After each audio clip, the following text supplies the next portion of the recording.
resilience through. When we heard that news last November of Brent Taylor's passing in the line of duty, it was just so sobering to think of the hole that would be left by the loss of someone who was so committed to serving those around him. But what quickly became so apparent, and what you have just witnessed, is that this man was part of a very powerful force for good. Jennie Taylor's eloquent and inspiring reaction to such a tragic personal loss has helped the beginning of healing of an entire community. Their children, raised to focus on others, serve as evidence that Brent's passing was not just a personal sacrifice, but it was a family sacrifice. Jennie Taylor is accompanied this evening by Brent's parents, Stephen and Tamara Taylor, and her parents, David and Christian Stroud. Would you four please stand and receive our appreciation?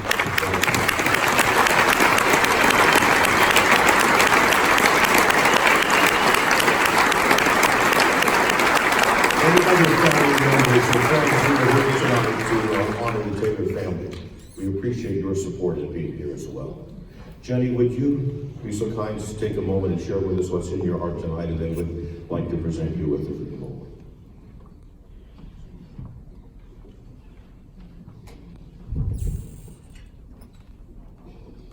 I don't know that it's possible to stand and tell you all that's in my heart, because we'd be here for hours.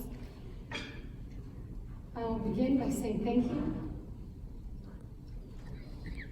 And thank God. I don't know that I've ever felt more humbled in my life than to be included among these other award recipients. A man who's flown in space, a woman who survived war-torn Germany in World War II, and a firefighter who rescued others at the Twin Towers on 9/11. Long before I ever knew Brent Taylor, I knew I loved this country. And I knew the freedoms came at a heavy cost. I'm grateful to be back in Provo tonight, because this is where my story with Brent began. This is where we were set up on a blind date. This is where we lived when we were both students at BYU. This is where we both lived separately before we ever met, when each of us was a missionary for the Church of Jesus Christ of Latter-day Saints, and we received our training at the Provo OTC. This is where Brent started his military career. This is where we started our family and welcomed our first of 7 children into the world.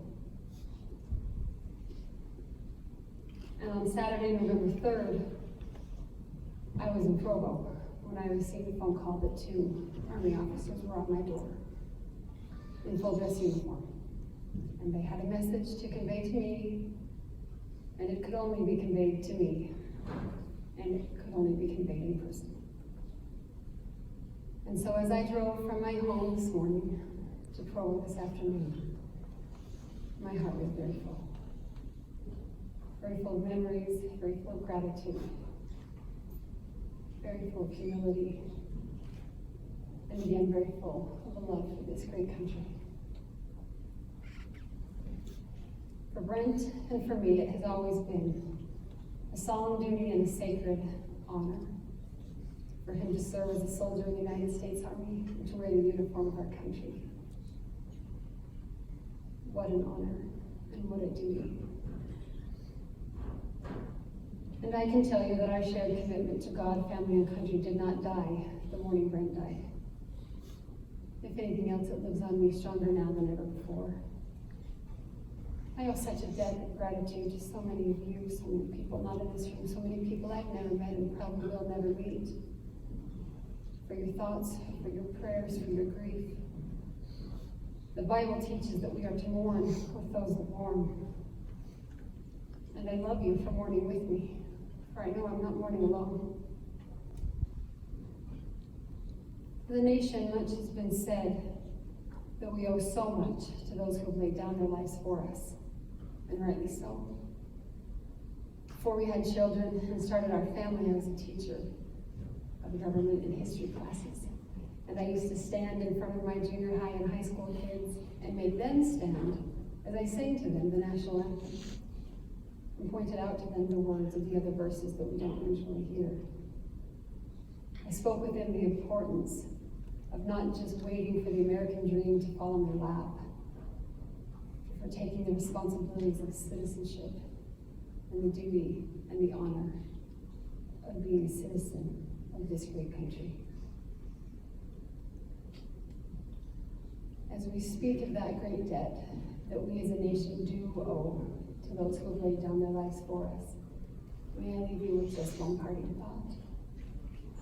In the past 8 months, I have become more convinced than ever that we best honor those who have given their lives for us by making something of honor out of the lives they have given to us.